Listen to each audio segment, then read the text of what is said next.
Hello all வணக்கம். IPL வந்துட்டே இருக்கு, அதுக்கு பில்டப் பண்றோம். பீடாக் வெல்கம் டு த ஷோ. அது மட்டும் இல்ல, டபிள்யூபிஎல் பத்தி பேச போறோம். தமிழ்நாடு மும்பை ரஞ்சி வேற விறுவிறுப்பா போயிட்டு இருக்கு, அதை பத்தியும் பேச போறோம். பீடாகோடைய விறுவிறுப்பு இல்லைங்கிறாரு பீடாக, அன்பார்ச்சுனேட்லி ஃபார் தமிழ்நாடு ஃபேன்ஸ். அதே மாதிரி 4 டே கப் வாண்டரர்ஸ்ல பீடாகோட டீம் ஜெயிச்சிருக்காங்க, அதை பத்தியும் பேச போறோம். லைன்ஸ் கிரிக்கெட் பீடாக். So welcome to the show. முதல்ல வந்து இந்த ஐபிஎல் இந்த வாட்டி வந்து நம்ம இந்த இந்த ஷோல அந்த பர்பிள் கேப் ஆரஞ்சு கேப், எப்பவுமே ஐபிஎல் ஆரம்பிச்சாலே யார் ஜெயிக்குதுங்கிறதுக்கு அடுத்த கேள்வி வந்து யார் பர்பிள் கேப் யார் ஆரஞ்சு கேப். ஃபர்ஸ்ட்ல இருந்து இந்த ஷான் மார்ச் வாங்கினாரு, அதுக்கப்புறம் ஒரு ஒரு பிளேயரா வந்து வாங்கிட்டு தான் இருக்காங்க. அதை பத்தி நிறைய டிஸ்கஸ் பண்ணிட்டு இருக்கோம். நீங்க உங்களுடைய அனாலிசிஸ் சொல்லுங்க பீடா. ஃபர்ஸ்ட் ஆரஞ்சு கேப் ஸ்டார்ட் பண்ணுவோம், அதுக்கப்புறம் பர்பிள் கேப் ஸ்டார்ட் பண்ணுவோம். ஆரஞ்சு கேப் உங்களுடைய கண்டெண்டர்ஸ் யார் யாரு? நான் ஒரு 7 கண்டெண்டர்ஸ் சொல்லிடுறேன். நான் சொன்னதுக்கு அப்புறம் ம். நீங்க வழக்கம் போல அதை ஏதாவது விட்டேன்னா ஒரு 3 ஆட் பண்ணுங்க. ஏன்னா அந்த 3 தான் யாராவது ஒருத்தர் வாங்க போறாங்க. இல்ல இல்ல, அப்படி கிடையாது. நீங்க சொல்லுங்க. ஸோ என்னை பொறுத்த வரைக்கும் பாத்தீங்கன்னா, நம்பர் 1 கண்டெண்டர் பாத்தீங்கன்னா Ruturaj Gaikwad, for simple reason. அவரை there allowing him to play the way he wants. Ruturaj Gaikwad 10 பால்ல 22 ரன் அடிக்கிறதுன்றது 3 மேட்ச்ல 14 மேட்ச்ல 3 மேட்ச் நடக்கும். So CSK doesn't worry about it. Allows him to build his innings and he has been successful. So I will put my money on him. அடுத்தது பாத்தீங்கன்னா நம்ம யசஸ்வி ஜெய்ஸ்வால். அவருக்கும் எப்படின்னா, NASA நீ கவலையே படாத, ஓ எல்லா பாலையும் அடி, நீ அவுட் ஆனா பரவாயில்ல. இந்த பக்கம் ருத்துராஜை இப்படி ஆட சொல்றாங்கன்னா அங்க அவங்க அப்படி ஆட சொல்றாங்க. அதை அவர் டெஸ்ட் கிரிக்கெட்லயே வந்து என்னால என்ன பண்ண முடியும்னு காட்டிட்டாருங்கும் போது, இந்த பிளாஸ்டிக் ட்ராக்ஸ்ல except slow tracks is going to be a big success. So the second favorite player is going to be Yashasvi Jaiswal. மூணாவது விராட் கோலி. அதாவது எப்படின்னா பசியோட வருவார் இப்போ. இது ஆசை இல்ல அண்ணாச்சி, பசி அப்படின்னு வருவாரு. ஏன்னா has to prove a point or two. அதே மாதிரி அவருக்கும் வயசாயிட்டே இருக்கு. எவ்வளவு வருஷம் ஆட போறாருன்னு தெரியல. T20 வேர்ல்டு கப் வேற வருது, இந்தியாவுக்கும் சரி ஆர்சிபிக்கும் சரிங்கும் போது you want to badly win a trophy. அதாவது ஒரு 900+ ரன்ஸ் ஒரு சீசன்ல ஒரு பிளேயர் அடிச்சிருக்காரு 2016. போன வருஷமும் பாத்தீங்கன்னா பல்ல கடிச்சு ஆடினாரு. அவரும் எப்படின்னு பாத்தீங்கன்னா ஃபிக்ஸ்டு ஃபார்மேட், ஒரு 20 பால் எடுத்துப்பாரு. அதுக்கப்புறம் ட்ரைஸ் அண்ட் மல்டிபிளேஸ். நிறைய பேர் ஸ்ட்ரைக் ரேட்டு கிரிக்கெட்னாங்க, அதெல்லாம் பத்தி கவலைப்படக்கூடாது. That's we play. So is expected to score runs. இன்னொன்னு பாத்தீங்கன்னா சுப்மான் கில். இப்ப நிறைய பேர் கேட்பாங்க, யோ தைரியமா போடுற சுப்மான் கில் மேல மணிய. 2 ரீசன் இருக்கு. அதாவது அந்த கேப்டன்சி அப்படின்ற ஒரு ரெஸ்பான்சிபிலிட்டியை கொடுத்தீங்கன்னா ஒரு சில பிளேயர்ஸ்க்குலாம் அந்த ஜோஷ்லயே பர்ஃபார்ம் பண்ணுவாங்க. இவர் அந்த மாதிரியான ஒரு player and has been a success story in IPL for quite a while. அப்படிங்கும்போது அந்த captaincy, particularly the liking what is got in Ahmedabad pitches. நிறைய பேர் ட்ரோல்லாம் வேற பண்ணுவாங்க, இவர் அகமதாபாத்ல மட்டும்தான் அடிப்பாரு அப்படின்லாம் ட்ரோல்லாம் பண்ணுவாங்க. இந்த கேப்டன்சி வந்ததுனால I feel that is going to really inspire him to do well. என்னோட அடுத்த pick is going to be Jos Buttler. Jos Buttler மாதிரி ஒரு ஆள் பாத்தீங்கன்னா, ஒரு ஃபெயிலியர்னா ஒரு 475-500 ரன்னுங்கும் போது பிடிச்சிருச்சுன்னா உங்களுக்கு அந்த 650 ஷூட். 650 பக்கம் வந்தீங்கன்னா there is a good chance for you to be a strong contender. அதுக்கப்புறம் இது நிறைய பேரை சர்ப்ரைஸ் பண்ணோம். My next money is going to be on Shreyas Iyer. இப்ப அவரும் பாத்தீங்கன்னா ரெஸ்பான்சிபிளா ஆடுவார் நம்பர் 3ல. இன்னொன்னு தெரிஞ்சு போச்சு, அந்த T20 வேர்ல்டு கப்புங்கிறது இப்ப ரொம்ப தூரத்துல இருக்கு அவருக்கு. ஆனஸ்ட்லி ஸ்பீக்கிங், அந்த ரொம்ப தூரத்தை அவர் குறைக்கணும் அப்படின்னா has to score close to 650 runs. நீங்க ஆரஞ்சு கேப் ஐபிஎல்ல வாங்கிட்டீங்கன்னா உங்களை அதுக்கு மேல விட முடியாது. ஸோ அவருக்கும் அது நல்லா தெரியும். இப்ப இந்த பிசிசிஐக்கு வந்து டெஸ்ட் கான்ட்ராக்ட் வேற இல்ல. So has to prove a point or do very badly to every ஒன்றதுனால ஒரு வெறியோட வருவாரு. The last pick is definitely going to be just one second overseas batsman, that is going to be David Warner. அவரும் எப்படின்னு பாத்தீங்கன்னா போன வருஷம் என்ன பண்ணாருன்னா, ஸ்ட்ரைக் ரேட் பத்தில எதையுமே கவலையே பண்ணல. 16 ஓவர் எல்லா மேட்ச் ஆடணுன்ற ஆட்டிடியூட்ல அவர் வந்தாரு. இந்த வரையும் பாத்தீங்கன்னா is going to lead the side because Pant வந்திருக்காரு. இப்ப இந்த மாதிரி ஒரு சுச்சுவேஷன்ல ஒரு ரெஸ்பான்சிபிலிட்டி தள்ளக்கூடாதுன்றதுனால when he's going to captain a side and he's got a coaching staff, he's got absolute backing.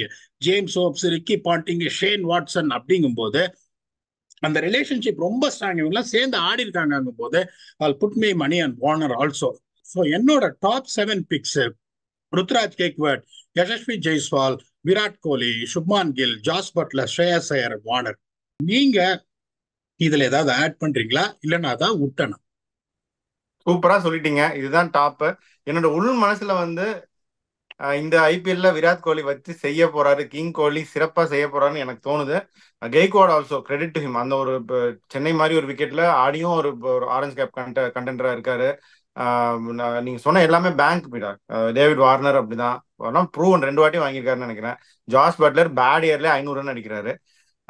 Jaiswal அதே தான், ஒரு செல்ஃப்லெஸ் கிரிக்கெட்டரை வச்சு அடின்னு அடிக்கிறாரு. He has to repeat. போன தடவை அடிச்ச அளவுக்கு நம்ம எதிர்பார்க்காட்டியும் he should have a good season and have the orange cap. ஏன்னா வேர்ல்ட் கப் போகும்போது கான்ஃபிடென்ட்டா போகணும் அப்படின்றதுனால தான்.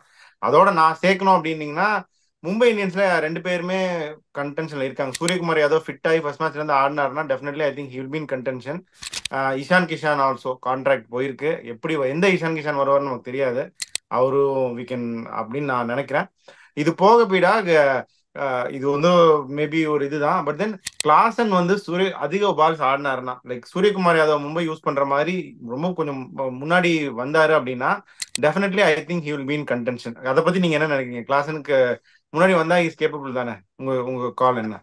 நீங்க சூரியகுமாரே நான் இங்க விட்டதுக்கு காரணம் அந்த டாப் ஆர்டர்ல வரமாட்டேன். ஒரு சில சமயம் நம்பர் 4 இறக்கிடுறாங்க. மும்பை மாதிரி ஒரு பாட்டா பிச்சுல நம்பர் 4 சில சமயம் சான்ஸே கிடையாது. ஒரு 20 பால் இருக்கும் போது நீங்க உள்ள வருவீங்கன்றதுனாலதான் நான் சூரியகுமாரை விட்டேன், ஒழியோ விட்டுருக்க மாட்டேன். கிளாசன் மாதிரி ஒரு ஆள்லாம் பதுக்காதீங்கயா. உங்களுக்கு முன்னாடி வந்து டிராவிஸ் ஹெட் வேற இருக்காரு, இறக்கி விடுங்கயா முன்னாடி கிளாசன். அவர் முன்னும் பின்னும் போயிட்டு இந்த துப்பாக்கி 2 பக்கம் சுடுற மாதிரி முன்னாடியும் 6 அடிக்கிறாரு, பின்னாடியும் 6 அடிக்கிறாரு ஸ்பின்னரை. அவர்லாம் இப்ப என்ன பயப்படுவாங்க. அவர் முன்னாடி போய் அவுட் ஆயிட்டா ஏன் பின்னாடி போனா அவுட் ஆக மாட்டாரா? நீங்க சொல்ற மாதிரி Clausen is going to bat probably every game on an average 7th over 6th over na you will be a very strong contender considering the form he is in. ஏன்னா இன்டர்நேஷனல் கிரிக்கெட்லயே அடிக்கிறாரு, இந்த S A லீக்லயும் வச்சு பின்னிட்டாரு honestly speaking. So that is 2 good choices addition, 3 good choices addition. Ishan Kisan சொல்லிருக்கீங்க. 3 தானா? அவ்வளவுதானா? வேற யாராவது add பண்ண விரும்புறீங்களா? அவ்வளவுதான். வியூவர்ஸ்க்கு கிளாரிஃபை பண்ணிக்கலாம். பீடாவும் சரி நானும் சரி கேஎல் ராகுல் விட்டது காரணம் ஐ திங்க் ஃபிட்னஸ் கன்சர்ன் ஒன்று, மில்லார்ட்ல ஆட வாய்ப்பு இருக்கு அப்படின்னு ஒன்று. இல்லாட்டி அவரும் ஒரு ஸ்ட்ராங் கண்டென்டர். அப்படிதானே பீடா? டெஃபினட்டா அவர் எடுத்திருப்பேன். இப்ப அவர் மிடில் ஆர்டர் ஆடினார்னா இன்னொன்னு பாருங்க, வண்டி கொஞ்சம் மெதுவா தான் வேற கிளம்பும். அப்படிங்கும் போது நீங்க மிடில் ஆர்டர்ல வந்து வண்டி மெதுவா கிளம்பிச்சுன்னா ரன் அடிக்கிறான சான்சஸ். இப்ப அவர்லாம் பாத்தீங்கன்னா ஒரு எவ்ரி 3rd மேட்சும் ஒரு பெரிய ஸ்கோர் அடிக்கிற ஆளு, ஓபன் பண்ணி ஒரு 70-80 அடிக்கிற ஆளுங்க போது அவர் if is going to demote himself, அதுக்கப்புறம் taking some time and then getting that 70 or 80 in every 3rd game it becomes very difficult. தான் அவரையும் விட்ட ஒழியா அவர் ஓப்பனிங் ஆடுற மாதிரி இருந்தா அவரை விட்டுருக்கிறதுக்கு வாய்ப்பே கிடையாது. That is the reason I don't think that he will be in the running for the orange cap. If he proves me wrong, I'll be very very happy. ஏன்னா எனக்கு கேஎல் ராகுல் ரொம்ப பிடிக்கும். சூப்பர். அதே மாதிரி தான் எவர்கிரீன் ஷிக்கர் தவன் கன்சிஸ்டண்டா 400-500 run வரும். வெங்கடேஷ் ஐயர் மாதிரி ஒரு ஸ்ட்ராங் இந்தியன் ஓப்பனர் இருக்காங்க. நிறைய ஃபாஃப் போன மாதிரி அடிச்சாருன்னா அவரும் இன் கண்டென்ஷன் தான். டேவன் கான்வே, இன்னும் நிறைய பேர் நம்ம சொல்லிட்டே போலாம் பீடா. ரோஹித் சர்மா பெரியப்பாக்கு நீங்க சொல்ற மாதிரி பட்டுச்சு அப்படின்னா எந்த பிளேயரும் பக்கத்துல நிக்க முடியாது. சோ நீங்க ஏதாவது சொல்லணும்னா சொல்லுங்க பீடா. அதுக்கப்புறம் அப்படியே பர்பிள் கேப்புக்கு மூவ் ஆன் பண்ணலாம். Last point before going to purple cap, நிறைய பேர் என்ன கொப்பரையில போட்டு வறுப்பாங்க, யோ சஞ்சு சாம்சன் எங்கேயா அப்படின்னு. வேணும்னே தான் அவர் நான் விட்டேன். ஏன்னா டேலண்ட் அப்படின்னு பாத்தீங்கன்னா இப்ப நான் சொன்ன இந்த 7 பேரும் நம்பர் 1 ஸ்லாட்ல கூட அவரை என்னால போட முடியும். அவரை மாதிரி ஒரு டிஸ்ட்ரக்டிவ் பிளேயர்லாம் யாருமே கிடையாது. ஆனா அவர் ஒரு இன்டென்ஷனோட இல்ல இன்னைக்கு நான் நடத்தி காட்டுறேன்ல அப்படின்னு அவர் உள்ள வந்தாருன்னா இந்த 7 பேருக்கு சான்ஸே கிடையாது ஆரஞ்சு கேப் வாங்கறதுக்கு. ஒரே ஒரு ப்ராப்ளம் என்னன்னா அவரோட அந்த சாஃப்ட் டிஸ்மிசல்ஸ் ப்ராப்ளம், அதை மட்டும் அவர் சரி பண்ணிட்டாரு. இந்த 7 பேரோட அவர் மேல இருப்பாரு. அதனாலதான் அவரை வேணும்னே விட்டேன். I want to prove my predictions wrong here and Sanju Samson winning the orange cap. இப்பயே சொல்லிடுறேன் சஞ்சு சாம்சன் ஃபேன்ஸுக்கு, இந்த ரீசன்ல தான் விடுறேன். அவர் எனக்கு ரொம்ப பிடிக்கும். இப்ப நம்ம போலாமா சார் பர்பிள் கேப்புக்கு? போலாம். நீங்க சொல்லுங்க உங்களுடைய பிக்ஸ் பர்பிள் கேப். இப்ப என்னோட பர்பிள் கேப் பாத்தீங்கன்னா I'll go with Kuldeep Yadav for one reason. அந்த டெல்லி அட்டாக் வந்துட்டு பேட்ரிக் நார்கே வரலன்னா அந்த விக்கெட் எடுக்கிற அந்த எபிலிட்டி இருக்கிற மற்ற பவுலர்ஸ் நீங்க பாத்தீங்கன்னா கொஞ்சம் அக்ஷர் பட்டேல் எப்படின்னா 4 ஓவர்ல 29 ரன் போடுவார். If you expect him to run out the opposition I don't think so. அப்படிங்கும்போது ஒரே அட்டாக்கிங் பவுலர் அப்படிங்கும்போது இவர் 4 ஃபேஸ்ல யூஸ் பண்றதுக்கான சான்சஸ் இருக்கு.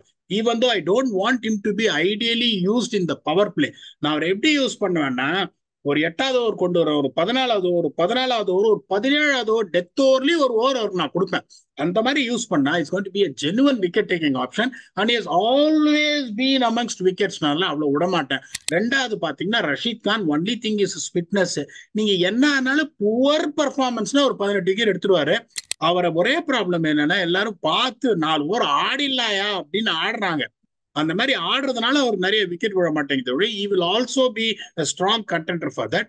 அதுக்கப்புறம் பாத்தீங்கன்னா this is going to be a surprise addition for me, that is going to be Mitchell Starc. அவர் இன்னொன்னு எப்படின்னா ரன் போறத பத்தி எல்லாம் அவர் கவலைப்பட மாட்டார். Mitchell Starc is someone who's not going to really worry about conceding runs போது attacking power play full and yorkers forward deathly 2 over போட போறாருன்றதுனால he has got a very good chance unless otherwise he doesn't get injured. அதுக்கப்புறம் பாத்தீங்கன்னா Ravi Bishnoi is going to be another guy who is always going to pick up wickets. Ravi Bishnoi is someone எந்த ஃபேஸ்ல நீங்க வந்தீங்கனாலும் is someone is good enough to pick up wickets. அவரை விட மாட்டேன். ஜஸ்பிரீத் பும்ரா அவரை விடுறது மாதிரியான ஒரு இது எதுவுமே கிடையாது. ஏன்னா அவர் எப்படி யூஸ் பண்றாங்கன்னா பியூட்டிஃபுல்லா இப்ப யூஸ் பண்றாங்க. நிறைய மிடில் அண்ட் டெத் ஓவர்ஸ்ல அவருக்கு கொடுத்து அவரை ஸ்குவீஸ் பண்றாங்க போது விக்கெட் டேக்கிங் ஆப்ஷன் ஜாஸ்தியா இருக்கும். இன்னொன்னு ஹர்ஷதீப் சிங் அவருக்கும் எப்படியும் விக்கெட் விழுந்துரும். Last pick is going to be Yuzvendra Chahal. அவரும் பாத்தீங்கன்னா எதுக்குமே காலப்படாம 79 கிலோமீட்டருக்கு அப்படியே லாலிபப் தூக்கி விடுவாரு. அதை மடக்கி அடிக்க போய் விக்கெட் கொடுப்பாங்க. ஸோ இங்கேயும் பாத்தீங்கன்னா only one Overseas bowler packed my team with spinners. So my 7 options will be Kuldeep Yadav, Rashid Khan, Mitchell Stark, Ravi Bishnoi, Jasprit Bumrah, Arshdeep Singh and Yajvendra Chahal. சரி இதை விடுங்க, நீங்க சொல்லுங்க அந்த 3 பேர். அதுதான் ஹாட் ஸ்பாட். இல்ல நீங்க சொல்றது எல்லாமே பேங்க். இதுல பும்ராக்கு என்னன்னா எல்லா மேட்ச் ஆடிட்டாருன்னா அவர் right at the top contention. அது எந்த சந்தேகமே உங்களுக்கும் இல்ல எனக்கும் இல்ல. He is right at the top ahead of everybody else. அவர் எல்லா கேமும் ஆடணும். ஃபிட்னஸ் அது வேர்ல்ட் கப் அந்த ஒர்க் லோட்லாம் பார்த்தேன். நான் ஆட் பண்ணணும்னா பீடா கேகேஆர் அந்த விக்கெட்லாம் வேர்ல்ட் கப்ல நல்லா திரும்பிச்சு. வருண் சக்கரவர்த்திக்குலாம் செகண்ட் ஹாஃப்ல டுவர்ட்ஸ் எண்டு நிறைய பவுலிங் கொடுக்குறாங்க. நிறைய விக்கெட் எடுக்க சான்ஸ் இருக்கு. மேபி வருண் சக்கரவர்த்தி ஆட் பண்ணணும்னு நினைக்கலாம். பத்தி ராணா தலை சூப்பரா யூஸ் பண்ணாரு போன தடவையுமே. டெத்ல போடுற ஒரு விக்கெட் நிறைய கிடைக்கும் அப்படின்னு நினைக்கிறேன் பீடா. புவனேஸ்வர் குமார் ஒரு ஸ்டாண்ட் அவுட் பிளேயர். எப்படி சிக்கர் தவனோ அதே மாதிரி தான் அவரும். He knows what to do, how to bowl. நம்ம காலங்காலமா பார்த்தது. ஸோ இந்த 3 பேர் நான் சஜஸ்ட் பண்ண பீடா. வருண் சக்கரவர்த்தி, புவனேஸ்வர் குமார் அண்ட் மத்தீசா பத்தி ராணா. நீங்க என்ன நினைக்கிறீங்க? வருண் சக்கரவர்த்தின்னு பாத்தீங்கன்னா கொஞ்சம் காம்படிஷன் இருக்கு. நரேன் இருக்காரு. அந்த Suyash Sharma might also come in as what you say impact sub அப்படிங்கும் போது அந்த காம்படிஷன் கொஞ்சம் ஜாஸ்தியா இருக்கு. But is also someone has got a knack of picking up wickets. Bhuvneshwar Kumar எப்படின்னா பவர் பிளேலயும் விக்கெட் எடுப்பாரு, ஆட்டுவார் பாலை விட்டு. அதுக்கப்புறம் டெத் ஓவர்ஸ்ல யாருக்கரா சொருகுவாரு. அதுல உங்களுக்கு எந்த சந்தேகமும் கிடையாது. He will also be amongst wickets. அதுல there is no second thoughts. 3வது போலர் யார் சொன்னீங்க? பத்திரானா சொன்ன தீபக் சாகர், பத்திரானா 2 பேருமே நீங்க சொல்லுங்க. இப்போ பத்திரானா அப்படிங்கும் போது அவரை தோனி எப்படி யூஸ் பண்ணாருன்னா 13வது ஓவர் தான் கொண்டே வர்றார். பவர் பிளேல அவர் நிறைய யூஸே பண்ணலங்கும் போது வச்சு யாருக்கரா அந்த ஒரு situation when the team wants to really accelerate அந்த சுச்சுவேஷன்ல யாருக்கரா அவர் போட்டார்னா லாஸ்ட் டைம் விக்கெட் எடுத்தாரு. Only thing is he going to be fully fit throughout the tournament? If he's going to be fully fit throughout the tournament, நீங்க சொல்ற மாதிரி அவர் purple cap வாங்குறதுக்கான chances நிறைய இருக்கு. தீபக் சஹர் is also another guy I'm extremely worried about his fitness. அவரும் எப்படின்னா இப்ப death ஓவர்ஸ்லயே நல்லா போட ஆரம்பிச்சாரு அப்படிங்கும் போது he's got a chances to pick up wickets both in power play and death overs. My only issue is the injury. இப்ப வருண் சக்கரவர்த்தி சொன்னீங்க இந்த கிரௌட் அந்த competition what he has got. But Bhuvneshwar Kumar சொல்லியிருக்கீங்க, பத்திரானா சொல்லியிருக்கீங்க. This won't be a surprise if one of them will go on to win the purple cap. Top class. சரி, ஆர்சிபில யாரும் purple cap வாங்க மாட்டாங்களா? நான் இப்பதான் மனசொடிஞ்சு போயிருக்கேன். நேற்று ஆர்சிபி உமன்ஸ் மேட்ச் பார்த்துட்டு திருப்பியே அதையும் ஞாபகப்படுத்திருங்க. ஒரு நியாயம். நான் இப்பதான் ஐஸ்வர்யா பத்தி சொல்லி அது உலக அளவுல எல்லாம் ட்ரெண்ட் ஆயிருக்கு. திருப்பியே அது சொன்னா என்ன அர்த்தம் சொல்லுங்க பாப்போம். ஓகே, நீங்க உமன்ஸ் மேட்ச் நீங்களே மென்ஷன் பண்ணிட்டீங்க பீடா. அப்படியே அதுக்கு போயிடும். WPL போயிட்டு இருக்கு. நல்லா ஆரம்பிச்சாங்க. ஓப்பனிங்லாம் நல்லா தான் இருந்துச்சு ஆர்சிபி. நானும் ஜெயிக்கணும்னு நினைச்சேன். ஜெயிப்பாங்கன்னு நம்புறேன். இப்போ வரைக்கும் கூட I still believe RCB will qualify WPL. என்ன 2 மேட்ச் தொடர்ந்து தோத்துட்டாங்க. டெல்லியோடையும் தோத்துட்டாங்க, மும்பையோடையும் தோத்துட்டாங்க. என்ன ஆச்சு பீடா? அந்த டீமை பத்தி என்ன நினைக்கிறீங்க? ஓவரால் WPL உங்களோட தாட்ஸ் என்ன? நல்ல டீம் வச்சிருக்காங்க சார். அதுல ஒண்ணும் எந்த சந்தேகமே கிடையாது. திருப்பியும் சரி 2 மேட்ச் நல்லா ஸ்டார்ட் பண்ணாங்க. சரி இந்த தடவை ஓரளவுக்கு நல்லா ஆடுவாங்கன்னு பார்த்தா திடீர்னு பாத்தீங்கன்னா அந்த கொஞ்சம் இந்த மந்தானாலாம் உங்களுக்கு எப்படி இது பண்ணணும்னா ஒரு செட் கைண்ட் ஆஃப் இதோட போனோம். ஒரு பிளேயர் உமன்ஸ் இதுல நீங்க you always think if you want to get to that 160 to 170 நீங்க போகணும்னா ஒரு பிளேயர் இந்த 14-15 ஓவர் ஆடி ஆனோம். 33க்கு 3ன்னா உமன்ஸ் கிரிக்கெட்ல நீங்க முக்கி என்ன பண்ணீங்கனாலும் 135 அடிப்பீங்க. 132 அடிச்சா ஜெயிக்க முடியாது. ஏன்னா quality of women's cricket has really come up அப்படிங்கும்போது அந்த ஒரு பிளேயர் என்ன பண்ணணும், they have to make sure that இந்த டாப் 3ல ஒருத்தர் வந்து they have to stay until 14 overs to get it big for the slog. எடுத்த உடனே மல்டிமில் கண்ணாப்பெல்லாம் அடிச்சு 33 டப்புன்னு இப்ப 2-0 தோத்துட்டாங்க. இப்ப இன்னும் ஒரு மேட்ச் தோத்தாங்கன்னு வச்சுக்கோங்களேன், உங்களுக்கு ஐயோன்னு இந்த டவுட்ஸ் கிரியேட் ஆக முடியும். இன்னொன்னு என்ன, இந்த பெங்களூர் அட்வான்டேஜ் அவங்களுக்கு போயிடுச்சு. இப்ப there is no more matches in Bangalore, ஒரே ஒரு மேட்ச் இருக்கு, அதுக்கப்புறம் இந்த வென்யூஸ் ஷிஃப்ட் ஆகும் அப்படிங்கும்போது இந்த அட்வான்டேஜும் போயிடும் அப்படின்றதுனால they have to make sure that they need to get back to the winning momentum. நீங்க 135 அடிச்சுட்டு எல்லா டீம்லயும் 2 game changing players men's IPL ஆடுற அளவுக்கு டேலண்ட் இருக்கிற பேட்டர்ஸ் இருக்காங்க போது நீங்க 135 அடிச்சா சல்லி அளவு கூட உங்களுக்கு சான்ஸ் கிடையாது. ஸோ அந்த 160 தியரி என்ன, யார் ஆங்கர் ரோல் ஆடணும், யார் அடிச்ச சோஃபி திவ்யன் அடிக்க சொல்ல அவங்க அப்படிதான் ஆடணும். மந்தானா மாதிரி ஒரு ஆள் என்ன பண்ணணும், 14 overs ஆடணும். எலியாஸ் பேரி 2 கேர் இருக்கு அவங்களுக்கும், அதுக்கப்புறமா அவங்களுக்கு டெப்த் இருக்கு, ஷேயங்கா பாட்டில் வரைக்கும் வந்து சுத்த முடியும். ஸோ உங்களுக்கு வந்து இதை வச்சிருக்கீங்கும் போது நீங்க 7 ஓவர்ல 3 விக்கெட் கொடுத்தீங்கன்னா அப்புறம் 15 ஓவர் வரைக்கும் ரீகன்ஸ்ட்ரக்ஷன் ஜாப்லாம் பெங்களூர் கிரவுண்ட்ல வந்து பண்ண முடியாம அடிச்சுனே இருக்கணும் பெங்களூர்ல 10 ஓவருக்கு அப்புறம். அப்படிங்கும்போது அந்த ஸ்ட்ராட்டஜியை கரெக்டா எடுத்து who is going to do the anchor role அப்படின்னு பார்த்துட்டு பண்ணா they will come back. நீங்க சொல்ற மாதிரி long way to go. I want to make sure இவங்க ஜெயிக்கணும் women's IPL, that is going to inspire the men's team also to do well. பார்ப்போம் என்ன நடக்கிறது. ஓகே பீடா, மற்றும் ஒரு சோக கதை, அதாவது தமிழ்நாடு வர்சஸ் மும்பை ரஞ்சி டிராஃபி. ரொம்ப ஆர்வத்தோட எதிர்பார்த்தோம். 140 கஷ்டப்பட்டு அடிச்சாங்க. வாஷி ஒரு 40, விஜய் சங்கர் ஒரு 40. அதுக்கப்புறம் பவுலிங் பயங்கரமா விக்கெட் எடுத்து 1 2 for 7 வந்து அதுக்கப்புறம் கேம் நடுவி போய்கொண்டே இருக்கிறதே. பீடா, அதை பத்தி என்ன நினைக்கிறீங்க? ஒரு இன்னிங்ஸ் ஆடினார் பாருங்க ஷார்துல் டாக்கூர், நிஜமாவே வந்து at some point of time whatever team you support, that is from your heart. Honesty is accepting putting your hand up and say that this is out of the world. அதுவும் எப்படின்னா அந்த 112 for 7 நீங்க சொன்ன போது பாத்தீங்கன்னா வந்து on the rise அடிச்சுன்னே இருந்தாருங்க, பியூட்டிஃபுல்லா ஆடினாரு. அப்போ அதுதான் அந்த சிச்சுவேஷன்ல நிறைய பேர் என்ன யோசிப்பாங்க, பில்ட் பார்ட்னர்ஷிப், ஒரு 40 பால் ஆடு, அதெல்லாம் எனக்கு தெரியாதுல்ல. ஜோஹானஸ்பர்கா இருந்தாலும் சரி, லண்டனா இருந்தாலும் சரி, மும்பையா இருந்தாலும் சரி, அடிதான் வச்சு கிழிச்சிட்டாரு. அதே மாதிரி பாத்தீங்கன்னா போன தடவை சொன்னோம் அந்த விக்கெட் கீப்பர், அவரை மாதிரி ஒரு கடூஸ் பிளேயர், அவர் தான் அந்த இதை ஸ்டார்ட் பண்ணாரு பார்ட்னர்ஷிப். அந்த தனுஷ் கோட்டியன் போன மேட்ச் அவரு அந்த துஷார் தேஷ்பாண்டே ஒரு ரெக்கார்டை வேற கிரியேட் பண்ணிருக்கோம். அவங்க வேற ஒரு 60 ரன்ஸ் பிளஸ் பார்ட்னர்ஷிப். இது ஒரே ஒரு இது என்னன்னா, உங்களுக்கு 5 நாள் மேட்ச் டைமை பத்தி ஒன்றும் பிரச்சனை இல்லை, பட் 207 ரன் ஆல்ரெடி லீடுங்கும் போது அது வந்து கொஞ்சம் கஷ்டமான இது. ஏப்பா ரஹானே, ஷ்ரேயஸ் ஐயர், பிருத்திவி ஷா இவங்கெல்லாம் சீக்கிரம் எடுத்துட்டு இந்த மாதிரி பண்ணிட்டீங்களேயா, இங்க இருந்து நீங்க திரும்பி வர்றதுங்கிறது நெக்ஸ்ட் டு இம்பாசிபிள். ஆனா இப்போ உங்களுக்கு வந்து பாத்தீங்கன்னா ஒரு 400 ரன் அவங்க திருப்பி அடிச்சு ஒரு 220 230 ஒரு சான்ஸ் பார்க்கலாம். Because the same thing has happen in the 4-day series இந்த competition, South Africa domestic competitions. எங்க டீம் வந்துட்டு டவுன் அண்ட் அவுட், அங்கேருந்து ஒரு திருப்பணும். தமிழ்நாடு பசங்க ஒன்னே ஒன்று நான் சொல்றேன், நிறைய சின்ன பசங்கள்ல இருந்து தெரியும், வெறித்தனமா ஆடுவாங்க, அவ்வளவு சீக்கிரம் விட மாட்டாங்க. Even though situation is bad highly in favour of Mumbai. Time constant இருக்கிறதுனால ஒரு 5 செஷன் ஆடினாங்கன்னா முதல்ல நாளைக்கு வந்து இவங்களுக்கு விக்கெட் எடுக்கணும். ஃபர்ஸ்ட் இவங்க 60 ரன் பார்ட்னர்ஷிப், இன்னொரு 50 ரன் அடிச்சுட்டாங்கன்னா என்னன்னு, time is not a problem. Life is all about being optimistic. பார்ப்போம் இங்கேருந்து எப்படி திருப்புறாங்க. சூப்பர். சரி, லயன்ஸை பத்தி சொன்னீங்களே, அவங்க டைட்டில் வின் பண்ணியிருக்காங்க 4-day, அதை பத்தி சொல்லுங்க. அப்புறம் பல நாட்களா நம்மளோட வியூவர்ஸ் கேட்கிற நேர் விருப்பமான கேள்வி, இந்த வாட்டி SA20 கேட்டாங்க, நீங்க ரைட்டா அவாய்ட் பண்ணிட்டீங்க. ஏன் இந்த வாட்டி நீங்க ஜேஎஸ்கேக்கு ஒர்க் பண்ணல, அதையும் சொல்லுங்க. லயன்ஸ் டைட்டில் வின் பண்ணது அந்த வாண்டரஸ்ல வச்சு வின் பண்ணாங்களா, அதை பத்தி சொல்லுங்க. எனக்கு 1 வருஷம் கான்ட்ராக்ட் தான் சார் கொடுத்தாங்க. அதுக்கப்புறம் I thought that they will renew it, but unfortunately they didn't renew it. Maybe I am not good enough அப்படின்னு நினைக்கிறேன் நான். That is only reason they didn't renew it. ஏன்னா வந்துட்டு I gave what best I can last year for them and I expected to be my contract renewed. But unfortunately எதுவும் பெருசா communication எதுவுமே வரல. So I came to know that okay I won't be part of இட்னு.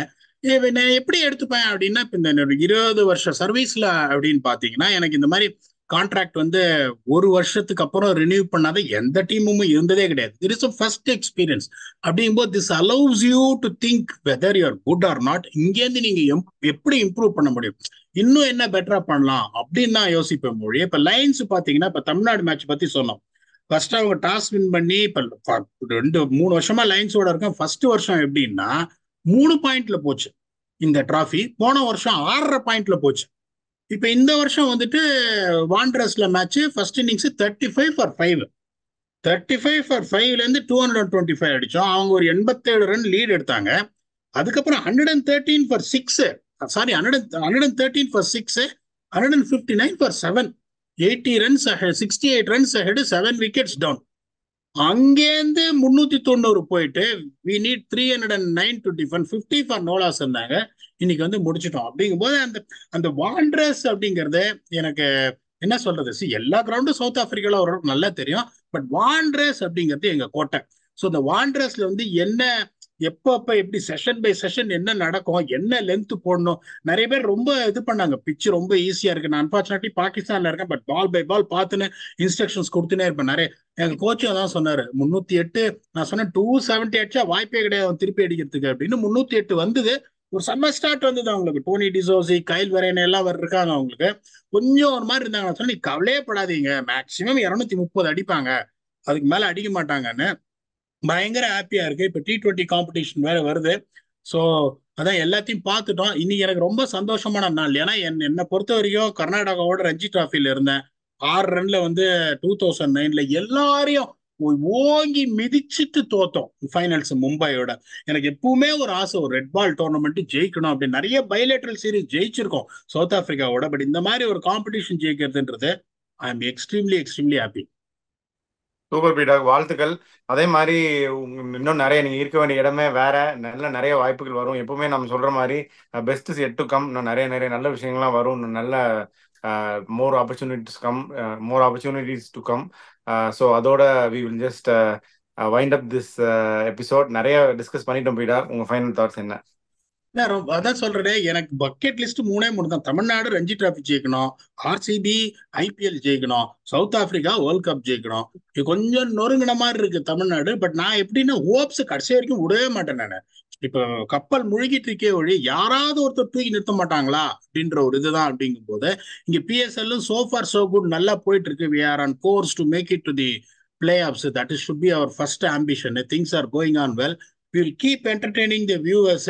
இப்ப அடுத்தது dash ஒரு சம்பவம் நெருங்கிட்டு இருக்கு. ஸோ அடுத்த எபிசோடு த பேசி also spinners coming into the picture, Dharamsala. அந்த ப்ரிவியூ யார் ஆடுவாங்க, படிக்கல் உள்ள ஆடுவாரா, நிறைய கேள்விகள் இருக்கு. அதை ஸ்டைலிஷா வந்து ஆன்சர் பண்றோம். Thanks a lot for your support. until we come back and entertain you for yet another episode. Thanks a lot and bye bye.